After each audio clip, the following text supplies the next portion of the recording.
اصول یہ بھی یاد رکھو، بے ایمان کسے کہتے ہیں؟ ایک تو بیمانٹی کر رہے ہیں نا لڈو کھیلتے ہوئے، وہ ایک الگ چیز ہے، وہ بے ایمانی ہے جس کو ہم نے بچوں میں بیمانٹی بنا دیا تھا.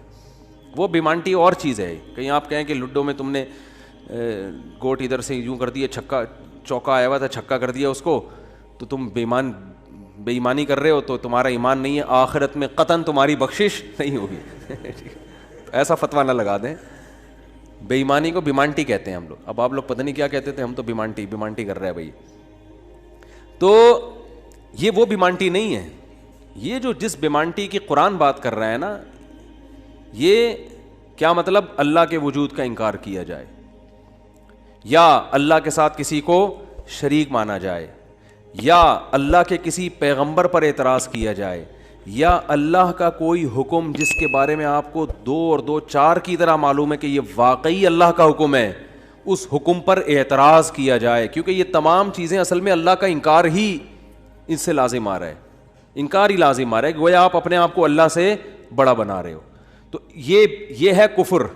دوسری بات یہ کہ اسلام میں احکام کا مدار زبان پر رکھا ہے، زبان پر. آج لوگ چھوٹی چھوٹی باتوں پہ زبان سے کلمہ کفر نکال دیتے ہیں اور وہ سمجھتے ہیں کہ اس سے ہوگا کیا. ہمارے ہاں جو لبرل گھرانے میں پیدا ہونے والے بچے ہیں نا، ان کو ذرا سی ٹینشن ہو تو فوراً اللہ کو برا بلا معاذ اللہ کہنا شروع کر دیتے. میں ایسے اللہ کو مانتا ہی نہیں ہوں. ایک خاتون کے میاں نے کہیں دوسری شادی کی بات کی، ان کی وہ کہتی میں، اس خاتون نے فوراً کہہ دیا کہ میں ایسے اسلام کو ہی نہیں مانتی جو مرد کو اجازت دیتا ہے دوسری شادی. تو بھائی آپ کسی اور طرح سے لڑ لو اس سے، آپ اس کو نہیں کرنے دو. اس سے تھوڑی کفر ہے، تو عورت کی فطرت ہے، نہ کرنے دو اس کو. بولے بھائی مجھے بہت تکلیف ہوتی ہے، میں نہیں برداشت کر سکتی. وہ فرض تھوڑی ہے کرنا، اجازت دی ہے نا. اسلام نے گن پوائنٹ پہ تھوڑی کہا کہ لازمی کرو. وہ تو میں گن پوائنٹ لے کے بیٹھا ہوں، بندوقیں یہاں پہ ٹھا کرو، ٹھیک ہے نا. وہ تو میرا ہیڈیک ہے نا، وہ اسلام کا تھوڑی ہے. تو بھائی یہ کہہ لو کہ نہیں کرو، مجھے تکلیف ہوتی ہے، جھوٹی موٹی کی بے ہوش ہو جاؤ، جھوٹی موٹی کی خودکشی کی دھمکیاں دے دو، ہاتھ پاؤں یوں کر لو اپنے تھوڑے سے، یوں عجیب سے کر لو. یہ ہوتا ہے سارے، یہ سب چل رہا ہوتا ہے مارکیٹ میں. کچھ بھی کر لو، اس سے آپ کافر نہیں ہوگی، کیونکہ عورت کو سوگن کی تکلیف ہونا نیچرل ہے. وہ نہیں چاہتی میرا میاں کسی اور کا ہو جائے. پھر اس میں خطرات بھی ہوتے ہیں، پتہ نہیں برابری کرے گا نہیں کرے گا. تو یہ رائٹ ہے. عورت، صحابیات کو بھی تکلیف ہوتی تھی. حضرت ابراہیم علیہ السلام نے جب دوسری شادی کی ہے تو آپ کی زوجہ کو، پہلی زوجہ کتنی نیک تھی مگر ان کو بھی تکلیف ہوئی تھی.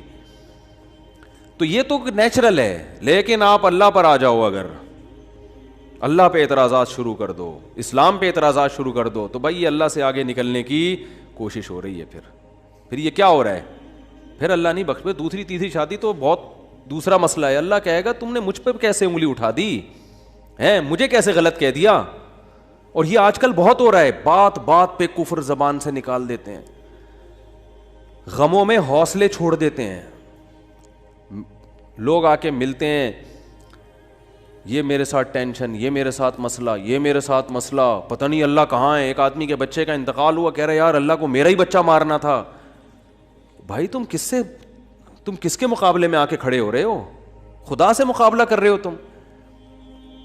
تو یاد رکھو اللہ کی جو صفت ہے نا وہ ہے کبریائی، استغنا. اس سے لڑ کے، اسے برا بلا کہہ کے، اس کے خزانوں سے ایک تنکا بھی نہیں لیا جا سکتا. وہ آپ کے ان جذبات سے متاثر نہیں ہوتا. اگر آپ یہ سمجھو گے کہ میں یوں کروں گا، دیکھو باپ کے سامنے تڑیاں بعض دفعہ چل جاتی ہیں. باپ کے سامنے بعض دفعہ تڑیاں، میں ابا کو مانتا ہی نہیں جو مجھے جائیداد سے ہے نا آگ کر دیں اور مجھے گاڑی نہ لے کے دیں. ابا ہو سکتا ہے متاثر ہو کے بولیں بھائی چل یار یہ گاڑی تیرے نام کر دی میں نے، یہ پلاٹ تیرے نام کر دیا، میرا بیٹا تو مجھے ماننے سے انکار کر رہا ہے.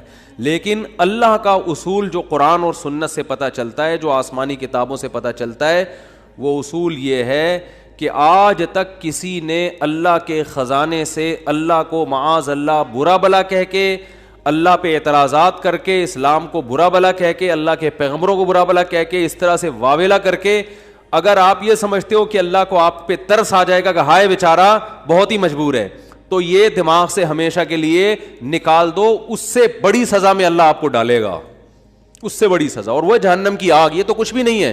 تبھی تو خودکشی کرنے والے پر اللہ کو ترس نہیں آتا. خودکشی کرنے والا ایک طرح سے انتقام لے رہا ہے اللہ سے. کہ اللہ تو نے مجھے زندگی دی, مجھے اس قابل تو چھوڑا نہیں, تو نے تو میرے ساتھ غلط کیا, مجھے زندگی, مجھے گفٹ چاہیے ہی نہیں نعمت کا. جیسے ہے نا آپ باپ نے آپ کو گفٹ دیا ہو اور آپ دشمنی میں آ کے باپ کو گفٹ واپس کر دو, مجھے نہیں چاہیے, ایسے پھینک دو آپ.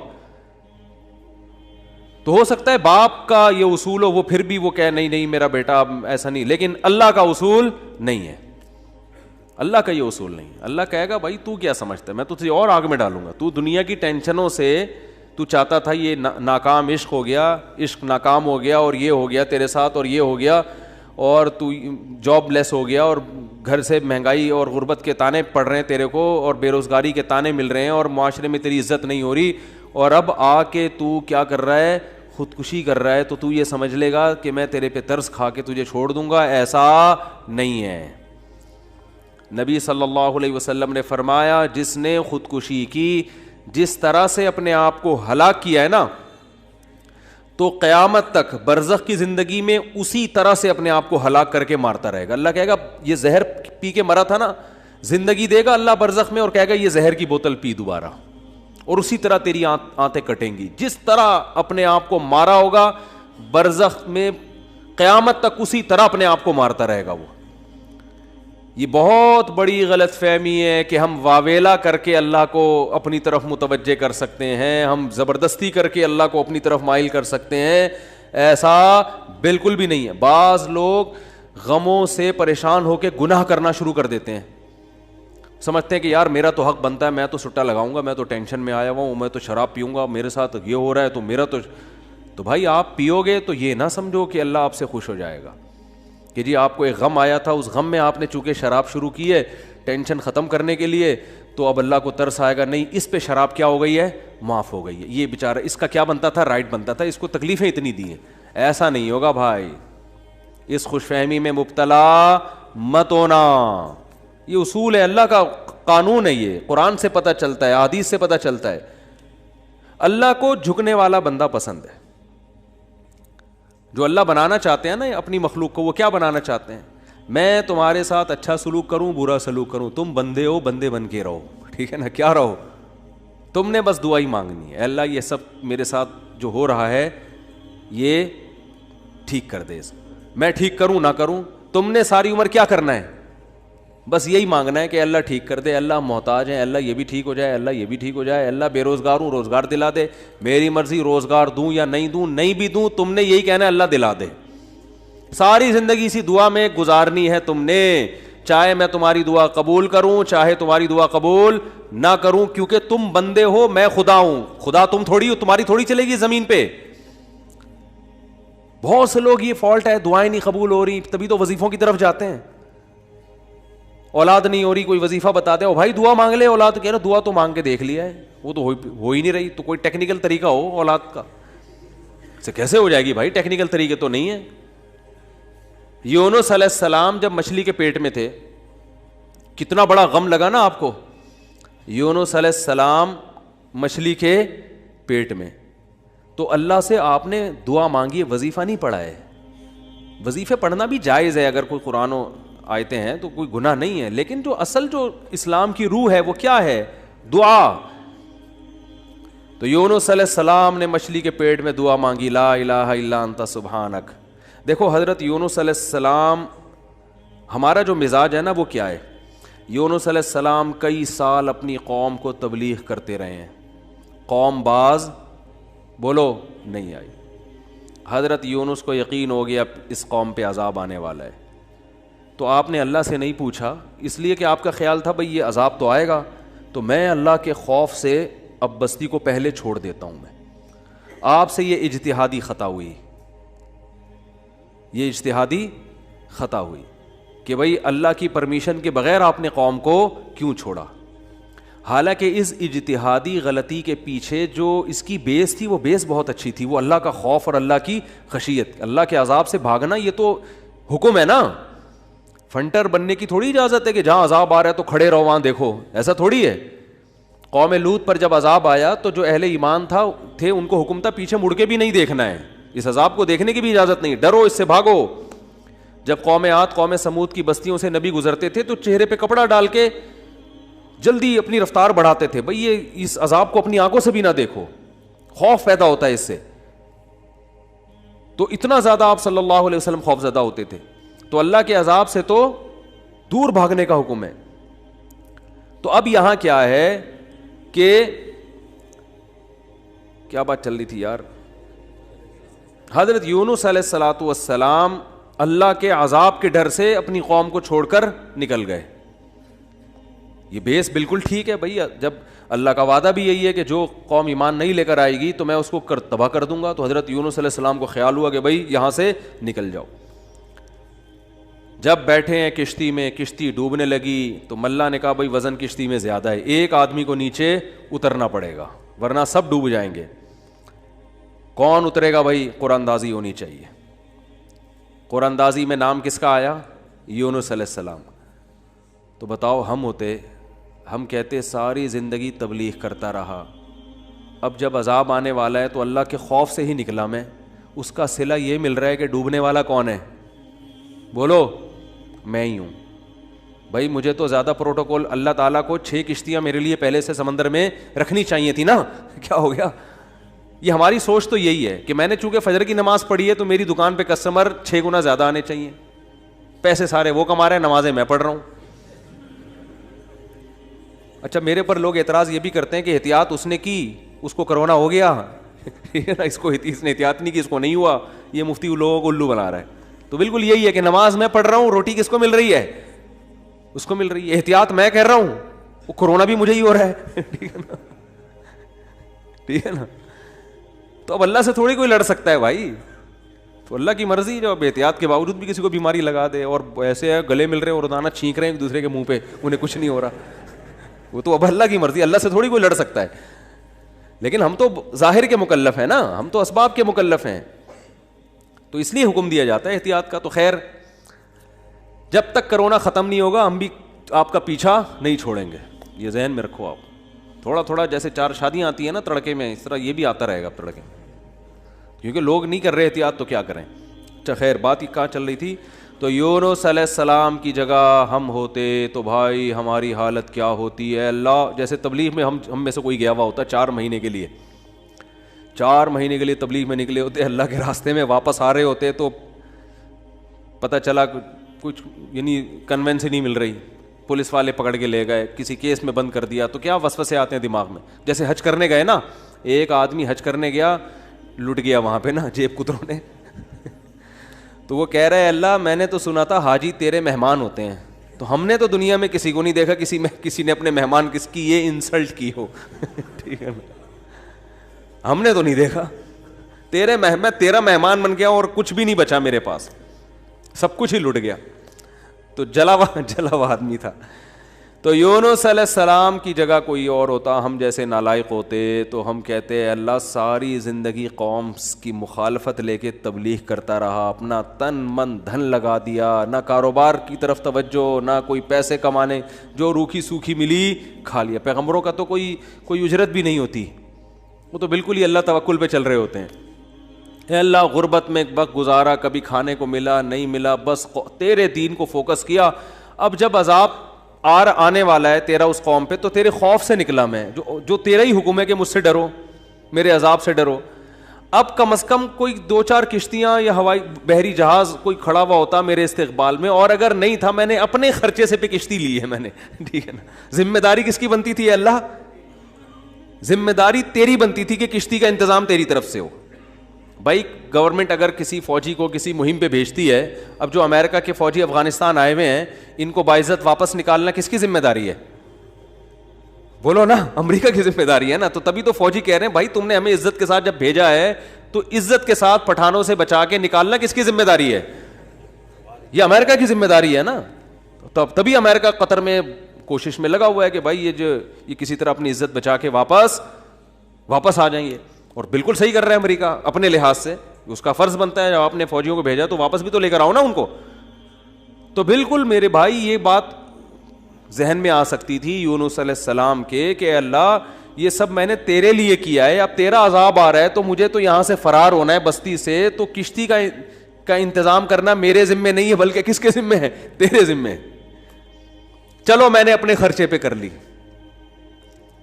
اب اللہ تو خود ہی اگر ڈوب رہی, اول تو ڈوبنی نہیں چاہیے, تجھے تو یہ طاقت ہے کہ 100 آدمی بھی کشتی میں بیٹھ جائیں, جب تک تیری مرضی نہیں ہوگی کشتی کلٹی بولو نہیں ہوگی, یہ نہیں کلٹی ہو سکتی. دوسری آزمائش تو نے یہ اس آزمائش میں ڈال دے گی, کشتی کلٹی ہو رہی ہے. اور اگر کلٹی ہو بھی رہی ہے تو ایسے ایسے نالائق لوگ اس کشتی میں بیٹھے ہوئے ہیں. کار آمد تو صرف اس میں یونس علیہ السلام تھے, باقی تو سارے نالائق, کیونکہ مشرک لوگ تھے سارے, بت پرست, پان گٹکے والے, سگریٹ والے, تمباکو والے, سارے اس میں بیٹھے ہوئے ہیں. وہ تو پتہ نہیں کیا کیا نشہ کرتے ہوں گے, سارے ایک نمبر کے چور یہاں بیٹھے ہوئے ہیں کشتی میں. تو اللہ ان میں سے کسی کو تو خود ہی جو ہے نا ڈلوا دیتا. اور قرآن اندازی ہو رہی ہے تو نام کس کا آ رہا ہے؟ میرا نام آ رہا ہے, جس نے ساری زندگی تبلیغ کی. تو اور پھر کمال یہ کہ بڑی آزمائش کیا کہ چلو کشتی میں اگر چھلانگ لگا کے نیچے گرنا ہی تھا, ان لوگوں نے ڈال دیا, بھائی آپ کا نام آیا, آپ کو اترنا پڑے گا. تو تیرنے کا آپشن ہوتا ہے, کہیں تیرتے رہیں گے, کوئی ٹیلا آ گیا وہاں بیٹھ گئے, یا کسی نے دیکھ لیا کوئی رسی پھینک دی, جیسے یا کہیں کنارے پہ اتر گئے, جیسے ہی چھلانگ لگائی ہے ایک اور بڑی آفت, سمندر کی مچھلی نے آپ کو نگل لیا. کتنا خوف, ایک حرف زبان سے ناشکری کا نہیں نکل رہا پیغمبر کی, کہ اللہ مروا دیا تو نے. تو یہ کیا خوف ہوتا ہے, سمندر کا اپنا ایک خوف ہے بھائی, کبھی یہاں نہیں سمجھ میں آئے گا, جاؤ سمندر میں جا کے پتہ چلے گا. اور قرآن سے پتہ چلتا ہے رات کا وقت تھا, اندھیرا تھا, اندھیرے میں بہت, کیونکہ فنادا فی الظلمات, فی الظلمہ نہیں ہے کہ اندھیرے میں پکارا, اندھیروں میں پکارا. پتہ چلا کہ بہت سارے اندھیرے تھے, یعنی ایک مچھلی کے پیٹ کا اندھیرا, ایک سمندر کی تہ کا اندھیرا, اور ایک رات کا اندھیرا. کس قدر خوف. بتاؤ آج کسی کو ایسی ٹینشن ملتی ہے؟ آج یہی ٹینشن ہے. ابا نے اس دن چپیٹ لگا دیا تھا کھینچ کے, اور بھائی تمیز سے بات نہیں کر رہا, بیگم کنٹرول میں نہیں ہے, اور مفتی صاحب کا بیان سن کے اللہ کی خاطر شادی کی تھی, پھنس گئے. ایک آدمی میرے پاس آیا, کہنے لگا مفتی صاحب میری بیوی کی نہ شکل اچھی ہے اور نہ بات کرنے کا انداز اچھا ہے. تو مجھے خود بتا رہا تھا, کہہ رہا اتنی بد اخلاق ہے. میں اس سے کہتا ہوں اگر تیری شکل بھی اچھی ہوتی نا, میں تیری بد اخلاقی برداشت کر لیتا. چلو یار, پتہ نہیں جھوٹ بول رہا تھا سچ بول رہا تھا, اللہ ہی جانے. اب یہ کوئی ٹینشن ہے بتاؤ؟ اصل ٹینشن تو وہ ہے نا. اچھا لوگ کہہ رہے ہوتے ہیں وہ ہو جاتا نا اچھا تھا, ہم سمندر میں ڈوب جاتے اچھا تھا. او بھائی ابھی ڈوب ہی نہیں رہے ہو اس لیے کہہ رہے ہو اچھا تھا. جب ڈوبنے لگو گے تو وہی کیفیت ہوگی. وہ جو پھندا آ گیا تھا نا درخت سے, ایک آدمی کہتا نا اللہ موت دے دے زندگی سے, تو وہ کسی نے پھندا پھینک دیا اوپر سے اور یہ کہا کہ میں اللہ ہوں, اس میں گردن ڈال لے اٹھا لوں گا. تو وہ کہتا ہے یہاں تو کوئی مذاق بھی نہیں کر سکتا ہے اللہ. تو وہ جب آتی ہے نا اپنے اوپر تو پھر یہ کنڈیشن ہوتی ہے. تو یونس علیہ السلام پر جو آزمائشیں آئیں, کتنی بڑی بڑی آزمائشیں, مچھلی کا پیٹ اور نگل گئی مچھلی. مچھلی اکثر ثابت نگلتی ہے, ذرا بھی شکایت, کیونکہ ہم بندے ہیں بھائی, ہماری جو ڈیوٹی ہے ہم نے وہ کرنی اور چھوٹا بن کے رہنا ہے. ہم نے اللہ کے سامنے یہ نہیں کرنا یہ کیا ہو رہا ہے, ایسا کیوں ہو گیا, میں تو تبلیغ کے لیے نکلا تھا, میرے ساتھ یہ ناانصافی. یہ نہیں ہوتا. یہ اصول قرآن کیوں یہ واقعہ ذکر کر رہا ہے؟ یونس علیہ السلام اللہ کے برگزیدہ پیغمبر ہیں. ہمارے حضرت فرمایا کرتے تھے یہ محبت کی چٹکیاں ہوتی ہیں. انسان کو جس سے محبت ہوتی ہے تو اس کو ستاتا ہے, اور یہ ستانا تکلیف برائے تکلیف نہیں, اس کے درجات کو بلند کرنا. یہ محبت کا اظہار ہے کہ میرا ایسا بندہ ہے, ایسا پیغمبر ہے, کتنی آزمائشوں میں ڈالا, زبان سے ایک حرف ناشکری کا نہیں نکل رہا, ساری اپنی طرف منسوب کہ میری غلطی ہے, میری غلطی ہے, میری غلطی ہے, میں غلط ہوں. تو قرآن کے الفاظ دیکھو, جب مچھلی نے نگلا ہے اور سمندر کی تہ میں گئی اندھیروں در اندھیرے, تو یونس علیہ السلام نے فنادا فی الظلمات, اندھیروں میں کیا پکارا, لا الہ الا انتا, اے اللہ تیرے سوا کوئی غلامی کے لائق نہیں ہے, میں تیرا غلام ہوں. انی کنت من الظالمین, میں ہی غلط ہوں, تو غلط نہیں ہے, مجھ سے کوئی غلطی ہوئی ہے اور میں تجھ سے استغفار کرتا ہوں.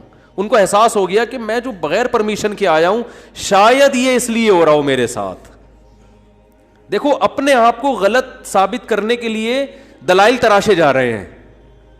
کوئی اللہ نے وہی تھوڑی کی تھی اس وقت کہ آپ غلط ہیں. بس اس عمل سے اندازہ ہو گیا کہ بھائی اور تو میں نے کوئی